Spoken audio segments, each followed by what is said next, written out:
Saludos cubanos, hoy 1 de septiembre, domingo, y como siempre digo, un abrazo fuerte, fraternal, para aquellos que quedan acá adentro, los poquitos que quedan como activistas, y en general para todos los cubanos acá adentro que viven estas penurias acá conmigo. Después un saludo afectivo también para los del exterior que ayudan a los que estamos acá adentro, también para los que no ayudan. Y por último, para los que continúan arruinando nuestra nación. Pero un saludo para todos, porque todos somos cubanos. Y como dijo Martí, de todos y para el bien de todos. Bueno, hoy voy a hacer una especie de continuación de la catarsis anterior, donde trato de señalar con cuántos errores hemos enfrentado la dictadura. Errores que permanecen, persisten y muchos se empeñan en continuar trabajando con ellos. Aquí estamos diciendo lo que muchos no quieren escuchar, otros no les interesa escuchar porque les señala sus errores. Cuba ha tenido tantos políticos de oposición, de supuesta oposición, aferrados a sus ideas que le cuesta mucho trabajo o se niegan a escuchar que han errado. Pero lo peor de esto es que continúan errando. Y aquí estoy para decir lo que tantos de esos no quieren escuchar. Quizás le perjudica su reputación, pero yo voy a decir lo que pienso, lo que siento, lo que quiero. Trabajar sobre verdades latentes y prácticas. No me preocupa mucho quien no quiera escuchar, quien no quiera aprender, quien se niegue a escuchar el consejo sabio. No me voy a callar. Nunca lo he hecho. El silencio no es prudencia. Y quien permite las injusticias se asocia, se hace cómplice del opresor. Yo no voy a ser cómplice del opresor. Voy a recordar un día triste, fatal para la historia de Cuba, para la oposición. Un día que yo lo considero trágico. El día que se inauguró la embajada de los Estados Unidos aquí en Cuba. O sea, se reabrió. El día en que realmente triunfó la revolución de Fidel Castro. 14 de agosto del 2015. Se efectuó la ceremonia. Una ceremonia fúnebre para la libertad, para la oposición, para los patriotas que en verdad quieren una Cuba libre de opresión, democrática y una verdadera república. Ya se habían venido realizando conversaciones a espaldas de los dos pueblos, del pueblo de Cuba y del pueblo de los Estados Unidos. Porque realmente a los presidentes no les importa mucho cumplir con lo que prometen al pueblo para asumir a la presidencia. El día 14 de agosto del 2015 se firmó una sentencia sobre la nación cubana, mejor dicho, sobre el pueblo cubano. Lo mismo el de acá adentro que el del exterior. Y aquí estamos un poco para rememorar esta desgracia de este maldito día, fatal día, triste día. Ese día lloré de impotencia, de dolor, de amor por mi patria y mi pueblo. Bombos y platillos. Un poeta declamando con su alma de poeta, no con su alma de Cuba, aplaudiendo la desgracia. Sin misericordia con el pueblo de Cuba, víctima de todas estas atrocidades. Y me preguntaba yo, ¿qué se ha avanzado en cuanto a relaciones verdaderamente humanas de los pueblos de Cuba, dentro de Cuba y del exilio? Cuando se arrió la bandera norteamericana por los 3 marines que habían quedado representando las ya oficinas de intereses y no embajadas, esa bandera se arrió precisamente porque en Cuba se había instaurado una dictadura, porque se había tomado el poder por medio de la violencia. Y ahora,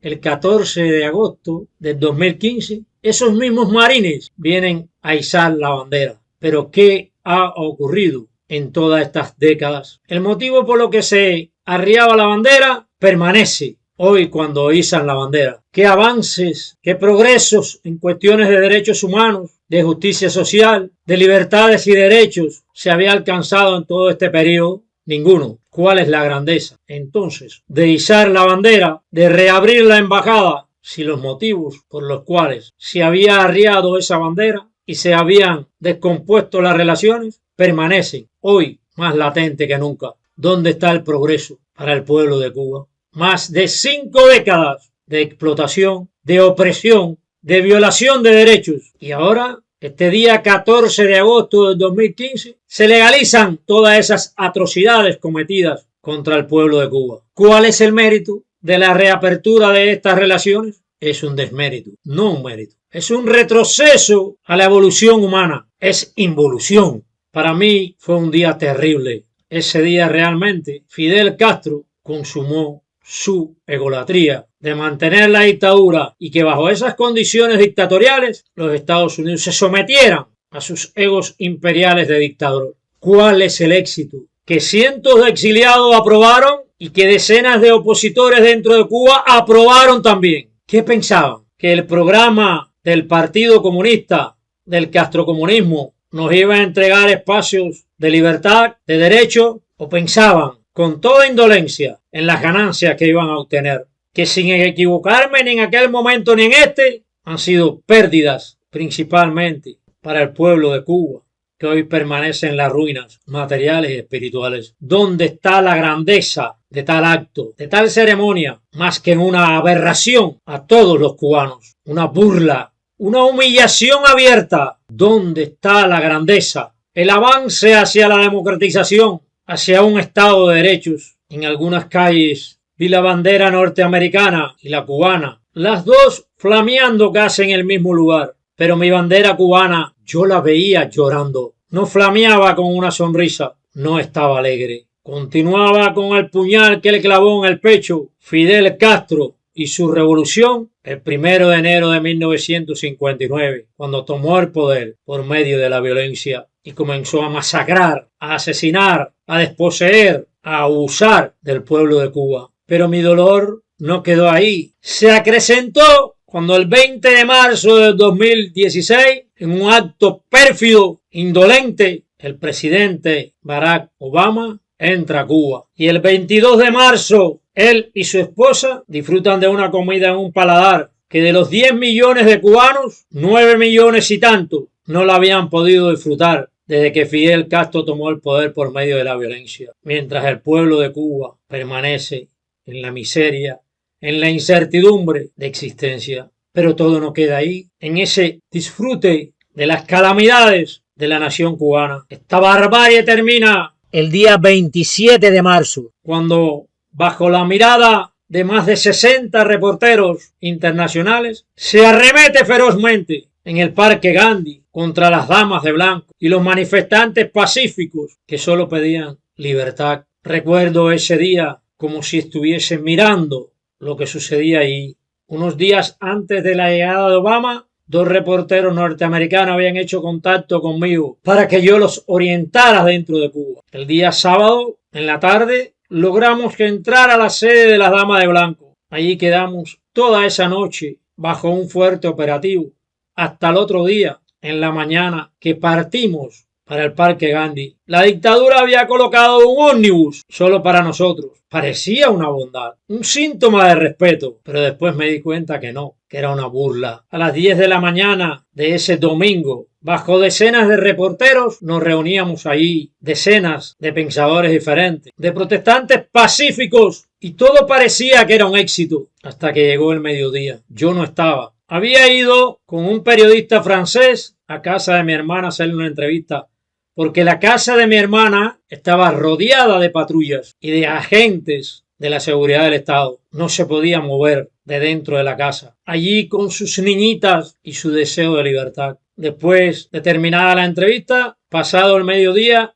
regreso al Parque Gandhi. Ya no quedaba nada allí. Me encontré con un periodista irlandés que nos conocíamos y me dijo: Agustín, lo que ha ocurrido aquí ha sido despiadado. Violencia por parte del Estado, del poder, del castrocomunismo, a extremos incalculables. Estoy asustado. Regresaba yo normalmente ya para retirarme y al cruzar cerca de la estación del DTI de Playa, situada en 62, 2 individuos se me abalanzan como fieras a torcerme los brazos, individuos vestidos de civil. Allí me arrastraron prácticamente hasta la unidad, esposado ya desde luego. Estaba el mayor Camilo, bien destacado en todos los operativos que se efectuaban contra las damas de blanco y los pacifistas que nos atrevíamos a acompañar a las damas de blanco en su marcha por la Quinta Avenida. Camilo le dijo a los oficiales que me llevaran para el parqueo. Ellos preguntaron: ¿le quito las esposas? Camilo dijo: no, no le quite las esposas. Allí el mayor Camilo me dijo que por qué yo lo acusaba a él de asesino, si él no era un asesino.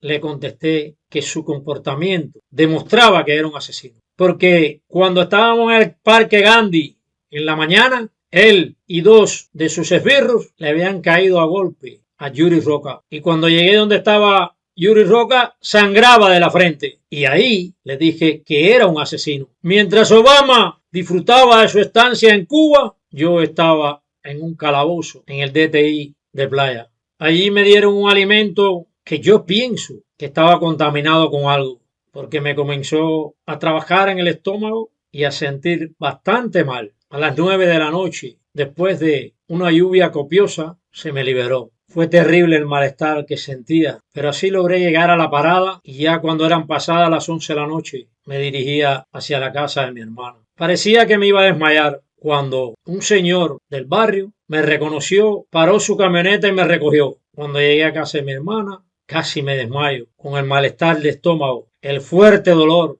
y la fatiga que tenía. Todo esto ocurría mientras el presidente Barack Hussein Obama disfrutaba de los beneficios en Cuba que solo pueden disfrutar los altos funcionarios del poder y los presidentes como él. Me pregunto, ¿cómo es posible que este presidente pueda ostentar el premio de la paz? ¿Cuál es el progreso que ha existido en estas más de 5 décadas de dictadura en Cuba? ¿Cómo es posible que se considere un hecho positivo la ceremonia y el restablecimiento de las relaciones y la reapertura de la Embajada de los Estados Unidos cuando todo ha sido un retroceso? Prueba de ello está en lo que es Cuba en estos momentos, la ruina de país y nación. ¿Dónde está el éxito? En Cuba no necesitamos embajada de los Estados Unidos. Eso solo lo necesita la dictadura. Los que luchamos por la libertad de Cuba, por la democratización, por un Estado de derechos, una república, no necesitamos que exista embajada de los Estados Unidos dentro de Cuba. Todo lo contrario, nos ha dañado y nos continúa dañando. Para los pueblos de ambos países que entendieron que ni siquiera el mar podía separarnos. Cosas del mar. El mar no importa. Lo que importa es esto. Todos pertenecemos al mar que nos separa. Todos. Coincido. El mar no importa. Lo que importa son estos dos gobiernos. Una dictadura y un gobierno democrático que nos separa. Que nos ha hundido en el mar. Que ha convertido 90 millas de agua en años, décadas de separaciones entre familias. El mar no importa, pero en ese mar hay cadáveres de cubanos que solo han querido buscar libertad. Pero en ese mar hay cadáveres de niños, de mujeres, de hombres, todos cubanos. El mar no importa. Lo que importa es lo que ha ocasionado toda esta tragedia, pero que continúa ocasionándola. Una vez y aún somos ese niño que se asombra ante las estrellas de mar, escucha caracoles huecos, talla castillos imposibles de los sueños. Todos hemos sido amantes, paseando mano a mano por ambas orillas. Nuestras huellas, un espejismo de seres desvanecidos en las olas que no saben de dónde son, ni les interesa en qué país se estrellan. Se estrellan, nos dan su bendición, vuelven al mar, hogar de nuestros deseos callados. Palabras muy sensibles de poeta, pero que no tienen que ver mucho con el alma de Cuba, con el sufrimiento real de todos los cubanos durante todas estas décadas. Ninguno es otro, al mar, sea en una isla cercada o en un vasto continente. Recordemos, nuestros abuelos, sus manos hundidas en tierra roja o negra, cuando sembraron árboles de arce o de mango, que lo sobrevivieron. Nuestras abuelas, cuando contaban los años mientras desempolvaban fotos de sus bodas, las caras marchitas de parientes aún vivos en nuestras cómodas. Nuestras madres que nos enseñaron cómo leer en español o en inglés, amarrar nuestros zapatos, juntar los colores del otoño o probar guayabas. Nuestros padres, desgastados por el peso de las nubes, marcando tarjeta en las fábricas o cortando caña para lograr otra vida, para nosotros. Mis primos y yo ahora en busca de las mismas estrellas sobre rascacielos o palmas, esperando que el tiempo muera y renazca. Cuando caiga la lluvia, que clarea todo y siempre encuentra su camino por río o calle hasta llegar al mar. ¿Qué himno cantamos? No importa.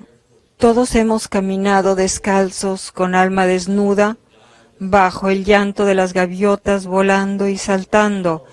Hemos entregado tristezas, esperanzas al mar, nuestros labios mojados con el mismo salitre de las brisas. Hemos guardado nuestras memorias y lamentos como piedras que no podemos soltar de las manos. Pero, todos hemos acercado un caracol al oído.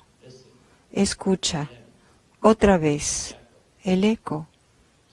Hoy, el mar nos dice que dejemos atrás nuestras dudas y miedos y veamos los azules lúcidos de un horizonte compartido y así respirar juntos y sanar juntos. Una historia sensible, cuenta Blanco, pero no con el corazón del cubano que sufre y ha sufrido toda esta desgracia de castrocomunismo. Y ahora el señor Blanco, según se dice cubano, halaga y alaba esta relación paupérrima, aberrante hacia el género humano y cubano. Con esas sensibles palabras va a atenuar el dolor, el sufrimiento, la nostalgia de manos que se alzaron una vez para decir adiós y nunca más se pudieron estrechar. Con eso va a secar las lágrimas en los aeropuertos, al borde de la costa, en despedidas indefinidas, incontables, por el solo hecho de ansiar la libertad, de que sean respetados sus derechos, de existir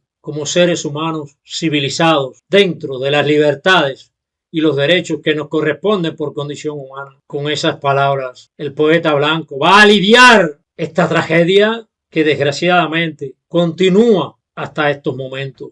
Ahora más que nunca, por la crisis ruinosa en que el castrocomunismo ha sumido esta nación, esas palabras no cubren el dolor.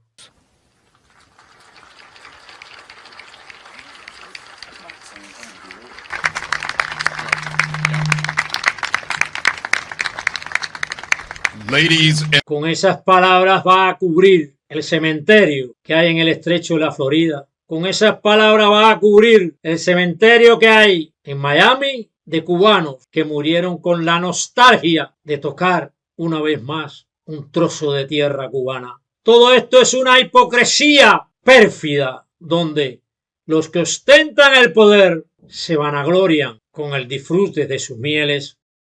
Sí importa el himno que cantemos, porque si no cantamos un himno de libertad, estamos traicionando la condición humana y cubana. Sí importa el himno que cantemos, porque los himnos también encierran la opresión, la falta de libertad y derechos. Y a veces los himnos creemos que los cantamos y no, solamente los ultrajamos. ¿Un horizonte compartido con una dictadura? ¿Acaso se puede compartir un horizonte con un régimen dictatorial, opresivo, despiadado, represivo? No, Blanco, no se puede compartir con ese régimen, porque sería como compartir la libertad detrás de las rejas de un calabozo. No se está cantando el himno de Cuba, se está llorando el himno de Cuba.